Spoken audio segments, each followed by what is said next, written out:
And why Hельцер and Свечинский went out? Yeah, Hельmut Switchinski. No, we were at the beginning. We were three. Three. Yeah, and the third one didn't want to follow us. He jumped out From very beginning. Almost very beginning. The only thing he did with us was the Villa Rosa and the cloud, and then he jumped out. Sure, because of the money, we didn't earn money to keep a family. So he jumped out, and later on Helmut jumped out because he didn't want to have this power stress. Okay, and you became not alone, but you became only one together with your office, yeah? And what does it mean to construct heaven? For whom? Yeah. Then the name Himmelblau. Later, when we started to build after 15 years, small projects like the rooftop and then the cinema center in Dresden. No, your title like sounds like manifest. It's manifest. Yeah. Creative manifest. Yeah. And explain people, please, what is mean the image of heaven, what it is in architecture. I don't know what heaven is. Yeah. Sky. The sky is, you know, when we invented this name, Himmelblau, we were sitting in an airplane coming from Spain, Helmut and me coming from Spain, yeah, and we were thinking, how should we call us, yeah, you know, the Rolling Stounz, Beatles, Jimmy Hендрik's experience, yeah. I was sitting on the window, I could see this heaven, yeah, the sky, this blue, this dark, intensive sky, and there was a cloud changing the shape constantly, yeah, if you look. And that reminds me on Hamlet, Shakespeare's Hamlet, when he was talking about the cloud, he said to, I think, Polonius, can you see the cloud? It looks like a camel. And the other guy said, yes, my prince. And then he said, no, it looks like a crocodile. Yeah. So this was a name of changing shapes and forms.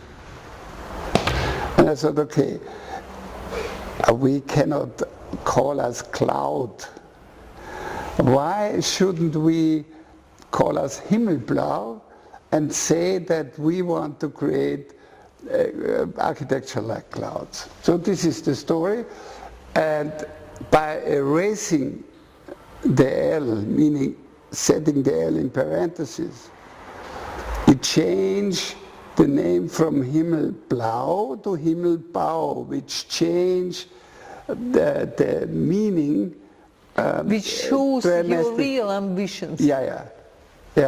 Himmelbau, that means, okay, we are ready to finish the Tower of Babel. We were very, at this time, 1968, very anti-authoritarian. We fought all the rules and the codes, which were not logic, only invented by businessmen. And since then, I hate two words: efficiency and optimization.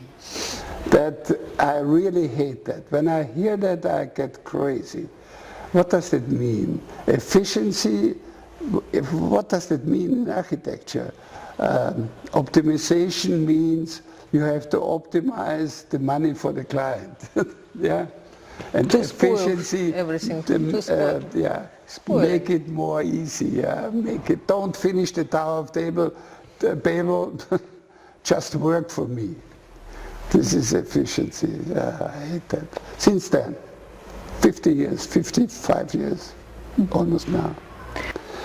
Therefore, we use a lot of stairs, ramps, bridges, which are a kind of relation to Piranesi's drawings. which is one of my heroes. I'll tell you about the role models later. Yeah, we always introduce space, bridges, ramps, and circulations where people can move through the space in order to get an overview. That means this, since we are not able to fly right now, this is the first step. And to overcome gravity was always the goal of architects since they built the towers in the Gothic times. To overcome gravity. And the funny thing is, if you look at the chair number 5, I think, the chair of Corbusier. I have it. Yeah, you know. I have it in my home. Yeah. This is the position. If you lie down on this chair, this is exactly the position the astronauts take when they overcome gravity. It's not by chance, not by chance. He was also dreaming of getting rid of gravity. This is basically the next step in the structure of architecture. And how much time you spent in, what your place for your life? Studio or your apartments or what? Or you live here, your space is here? Yeah, no, I don't live here, but I have a big family, and I built the penthouse where I'm living by myself, so it's okay. And could you tell that here in this interior you realized your creative manifest? No, it's not depending on the space. No, you have freedom, yeah, because it's yours. And have you idea to realize your what it's impossible with clients to do something for yourself? You know, when I was young, I hated these lines when they say architecture is a matter of experience. I said, and only people who are old and have the experience can build good buildings. When I was young, I hated that. But now, since I'm old, I'm starting to be old, I think there's some truth in this sentence. Because it's a feedback system. If you have an imagination and you have to prove it by building it along the program, along the budget, then you get a lot of experience. How to do it, what was wrong in your thoughts, what can be developed in the future. This is a great feeling.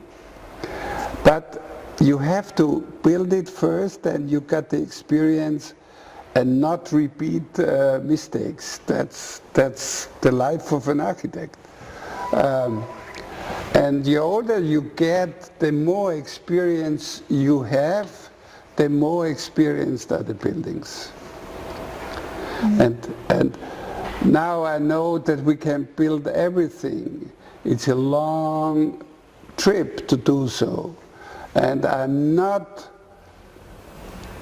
think that the job of an architect is an obedient job. The architects have to articulate the language of our contemporary society. And not by chance, where we are all going to the right wing and to the conservative things, the architecture now looks like medieval buildings where they have the slots in the walls where they can use the weapons to defend themselves. And the architects are not reflective enough to think about that. They say, oh, because of the energy system, we have to smaller the windows. This is the psychology of our society, which is afraid of the future. Yeah, they try to get back and defend themselves. Yeah, and the right-wing mentality is in this direction as well. Yeah, they are afraid of every foreign, not only of the foreigner, but also of the foreign aesthetical issues. Yes.